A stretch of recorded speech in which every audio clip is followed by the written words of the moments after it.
अस्सलाम वालेकुम स्टूडेंट्स, हम केमिस्ट्री का फर्स्ट चैप्टर पढ़ रहे हैं। आज हमने पढ़नी है nuclear chemistry, environmental chemistry, analytical chemistry. ठीक है, मैंने कल आपको बताया था कि ये सब अलग अलग से डिफाइन में भी आ सकती हैं, यानी कि शॉर्ट आंसर में भी आ सकती हैं, और ये सब लॉन्ग आंसर में भी आ सकती हैं एज ब्रांचेज ऑफ केमिस्ट्री। ठीक है, तो अगर ब्रांचेज ऑफ केमिस्ट्री आए तो फिर हमने सारी लिखनी है। शॉर्ट आंसर में आए तो वो जो सी चाहेगा वो पूछ लेगा। इंडस्ट्रियल केमिस्ट्री हो सकता है, इन्वायरमेंटल केमिस्ट्री कोई भी हो सकता है। ठीक है, स्टार्ट करते हैं। सबसे पहले nuclear chemistry. Nuclear chemistry is the branch of chemistry that deals with the radio activity, nuclear processes and properties. Italics वाली डेफिनेशन है। ठीक है, उसमें बताया कि न्यूक्लियर केमिस्ट्री हम पढ़ते क्या है, हम रेडियो एक्टिविटी के बारे में पढ़ते हैं। रेडियो एक्टिव कंपाउंड्स बच्चे वो होते हैं जिनके अंदर से रेडिएशंस निकलती हैं, खुद ब खुद ही निकल रही होती है। ये नहीं है कि हम उनको एनर्जी प्रोवाइड करेंगे फिर वो रेडिएशंस निकालेंगे, उनके अंदर से रेडिएशंस खुद ब खुद ही निकलती रहती हैं, और इस प्रोसेस को रेडियो एक्टिविटी कहते हैं। न्यूक्लियर प्रोसेसेस एंड प्रॉपर्टीज, यानी कि न्यूक्लियर वेपन्स वगैरह, जो न्यूक्लियर बॉम्ब वगैरह बनते हैं वो हम न्यूक्लियर केमिस्ट्री में पढ़ते हैं। ठीक है, उसके अलावा जो रेडिएशंस वगैरह होती हैं वो सिर्फ धमाकों वगैरह में इस्तेमाल नहीं होती, वो हमारी डेली लाइफ में भी इस्तेमाल होती है। वो कैसे, वो हम आगे पढ़ेंगे। यहाँ तक इसकी डेफिनेशन होगी। नेक्स्ट है, The main concern of this branch is with the atomic energy and its uses in daily life. ठीक है, एटॉमिक एनर्जी यानी कि एटॉमिक बॉम्ब वगैरह इनके बारे में है। It also includes the study of chemical effects resulting from the absorption of radiation within animals, plants and other material. यानी कि वही जो रेडिएशंस निकल रही हैं, ठीक है, और जब एटॉमिक बॉम्ब वगैरह होते हैं उधर से भी रेडिएशंस निकलते हैं, छोटे छोटे कंपाउंड्स निकलते हैं। वही अगर एनिमल्स, प्लांट्स या अदर मटेरियल वगैरह में अब्जॉर्ब हो जाते हैं तो फिर उनका क्या इफेक्ट होगा, वो भी सारा न्यूक्लियर केमिस्ट्री में पढ़ा जाता है। ठीक है, नेक्स्ट आ जाता है, यहाँ से उसका स्कोप स्टार्ट होता है।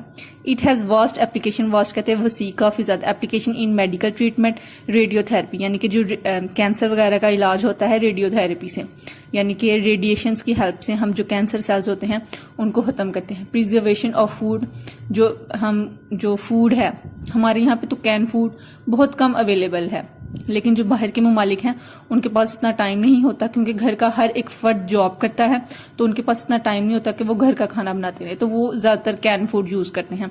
इनके बनी बनाई चीज़ें होती हैं, उनको आके बस बॉयल करना होता है या फ्राई करना होता है। तो ये प्रिजर्वेशन ऑफ फूड में वो यूज़ करते हैं। Generation of electric power through nuclear reactors, यानी कि जो बिजली बनती है वो भी न्यूक्लियर केमिस्ट्री वगैरह के तरीकों से बन सकती है, यानी कि न्यूक्लियर केमिस्ट्री में पढ़ी जाती है। ठीक है, नेक्स्ट आ जाता है environmental chemistry. It is the branch of chemistry in which we study about components of environment and the effect of human activities on the environment, यानी कि इसमें हम पढ़ते हैं कि इन्वायरमेंट का ह्यूमन के साथ, सिर्फ ह्यूमन्स के साथ ही नहीं, जितने भी एनिमल्स हो गए, प्लांट्स हो गए, उनके ऊपर क्या इफेक्ट होता है, और उन ह्यूमन्स का, एनिमल्स का, प्लांट्स का इन्वायरमेंट पे क्या असर हो रहा है। ठीक है, ये इसकी डेफिनेशन हो गई जो इटैलिक्स में है। Environmental chemistry is related to other branches like biology, geology, ecology, soil and water, यानी कि environmental biology में हम soil के बारे में, water के बारे में, कितना हिस्सा कितना है किस हिस्से में, यानी कि फॉर एग्जांपल अगर हम पाकिस्तान की बात करते हैं सिर्फ, तो हम पाकिस्तान में देखेंगे कि इसमें रोजेज हैं, तो रोजेज कौन कौन से हैं।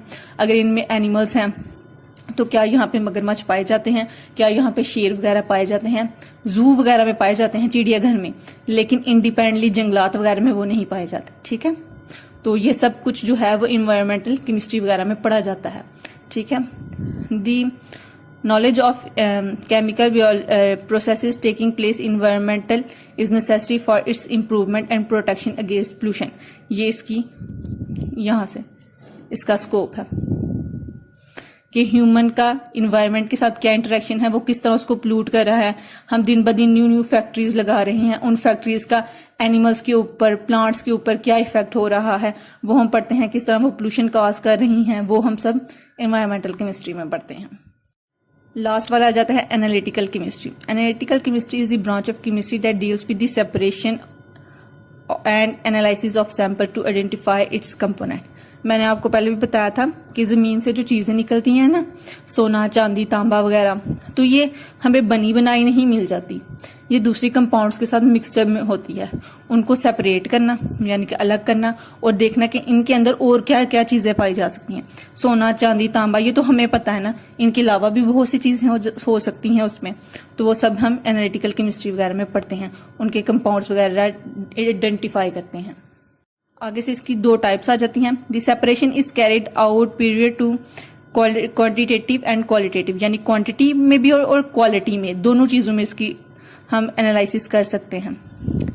Qualitative analysis provide the identity of a substance के क्वालिटेटिव के उसकी क्वालिटी कैसी है, उसकी क्वालिटी अच्छी है, उसकी क्वालिटी बुरी है, इस सेंस में वगैरह। On the other hand qualitative analysis determine the amount of each, कि इसमें अंदर किसी सैंपल की, सोने की, चांदी की, तांबे की कितनी क्वालिटी है, कितनी मिकदार में पाया जाता है। जैसे हम कहते हैं फलां जो जगह है, ईरान का जो बॉर्डर है, वहां पे बहुत सोना है, वहां पे बहुत चांदी है, तो ये हमें उसकी क्वांटिटी से पता चल रहा, ठीक है। Hence in this branch different techniques and instruments used for analysis are studied, यानी कि जितने भी तरीकों से हम उनको अलग कर सकते हैं या कितने भी इंस्ट्रूमेंट वगैरह हम यूज़ कर सकते हैं, वो सब एनालिटिकल केमिस्ट्री में पढ़ा जाता है। नेक्स्ट आ जाता है इधर से उसका scope. The scope of this branch covers food, water, environmental and clinical analysis, तो ये सब एनालिटिकल केमिस्ट्री में आता है, ठीक है।